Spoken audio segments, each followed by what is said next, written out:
of a cross of 4 with a spacer in between them. The spacer is the first bead in my peyote round. This is pretty nifty. Pick up the spacer, ignore it completely, proceed on as before, going up through the side bead, bypassing the spacer. Going across through the top bead to make a third bead. So I'm adding one spacer, ignoring it entirely, passing up through the right-hand side bead, bypassing the spacer, and going through the top bead. So this is really all there is to it. And it marches along. Really very little effort. It seems like you're getting a lot of the effort expended to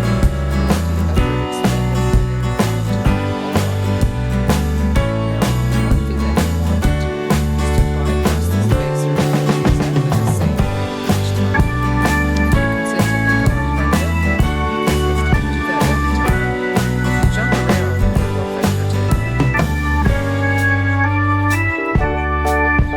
Another thing that I do is I be sure that my thread is snug at all times. I like to maintain a nice tension when working this stitch. There's nothing like a nice sturdy belly band. There's also nothing like a soft, sloppy one. Hard to build on. So keep it tight, keep it snug, and then you may find it helpful if you sort out your beads as you go to make sure that they're all soldered up. It's easier to fix the problem as they now, I'm going to add a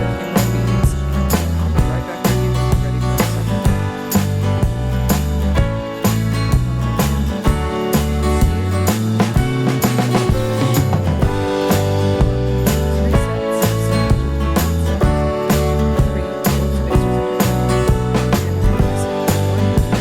beads,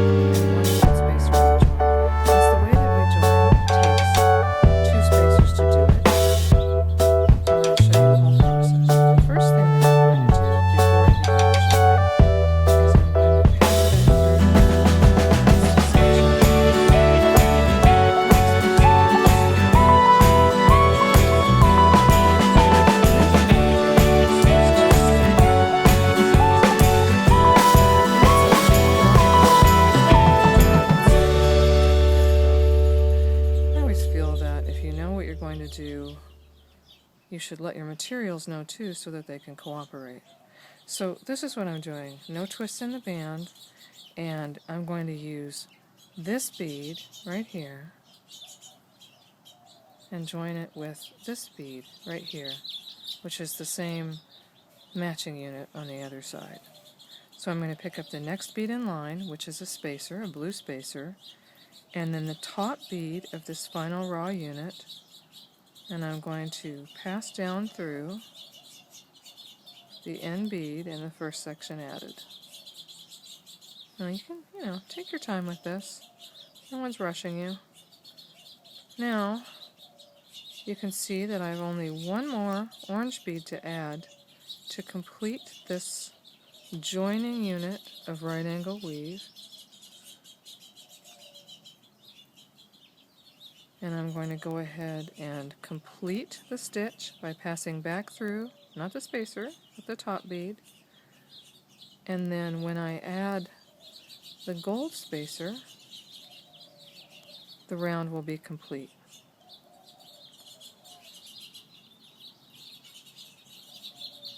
Pretty nifty, huh?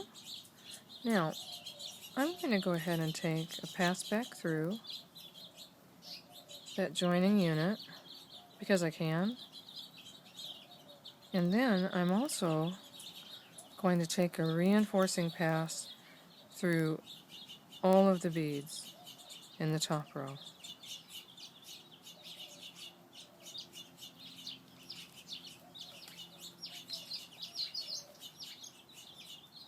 Be right back. Done. And now I'm going to needle over to the other side of the band. I passing through the right angle weave. And it doesn't really matter what direction you're going as long as you're following the thread path. If you don't like going up, just turn it over. You're going down. It's as simple as that. Now, I'm going to, using regular peyote stitch, add one yellow bead in every space on the other side of this right angle weave band, and then I'm going to reinforce that round as well. Now I've completed the add of yellow beads on the other side of the belly band, and I am ready to lay in another round of beadwork. What I plan to do now is place one yellow bead between each of these blue beads, step up, and then begin the next round in which I'll place my increases. I'm now ready to add the last bead of the yellow round, and because it is, in fact, the last bead of the round, I'll be passing through 2 beads to step up. Now, I'm ready to place the next round, and I'm going to begin with regular peyote, and then every time I come to a place where I have one of the 3 gold marker beads that I placed for convenience, I didn't need to put them there, but who wants to count? So anytime I come to one of these 3 marker beads, I'm going to go ahead and place 2 beads, and these 2 beads will be the base of an end of belly stack. As you can see in the finished tri-wing, these beads stack up 2 by 2 by 2, as long as you like. It won't change the inner band size, and the peyote climbs the ladder of the increases.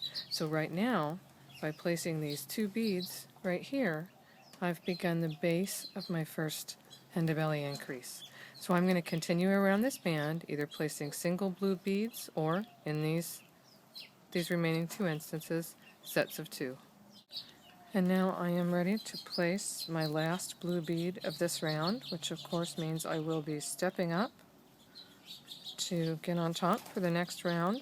Now, one thing I'd like to point out is that if you don't like the place at which you're stepping up to the next round, it's kind of like not liking where you're standing in the room. All you have to do, if you would like to step up in a different place, is simply walk over there. You don't like that place? Keep going. You can choose to step up in the middle of a round if that's easier for you, or always right before the rib. It just doesn't matter in the slightest. Now, this is what we do when we get to one of these points of increase. You're going to place a bead, kind of climbing the ladder, which will increase the count on each side by 1 per side in between the increases. And then when it's time to place beads at this space, what you'll do is pick up 2 beads on your needle, and they go in between the 2 beads that were added in the last stitch. And so the result of this is a pretty little stack of 2, which will again be the base for your ribs, your wings, your horns, your everything. Now, my job is to place yellow beads in between each of these spaces, and while there were 7 blue beads in the last round, there will be 8 yellow beads in between these 2. And in fact, that's a great way to keep track if you're just learning, is to count out the number of beads that you'll need for the round, put them on your tray in front of you, and when those beads are gone, you have in fact finished your side or your round, or however many beads you've counted out. So I've placed 1 on, I have 7 left to go, and I'm going to place yellow beads here, 2 gold beads on each of these points, and come around and finish here, and I will be right back. And now I am ready to place the last yellow bead of this round, and so this is going to be a step up of 2, and you can either pass through 2 beads at once or do them one at a time, whatever's convenient for you and the way you hold your needle. Now, you can see my tension is pretty snug, but my piece is still flexible.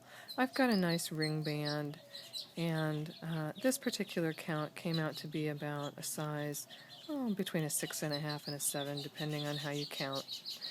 And I think that you could just build wings on this as high as you like. I generally go up about 4 or 5 increases and then finish with a point round, often of size 15 round beads.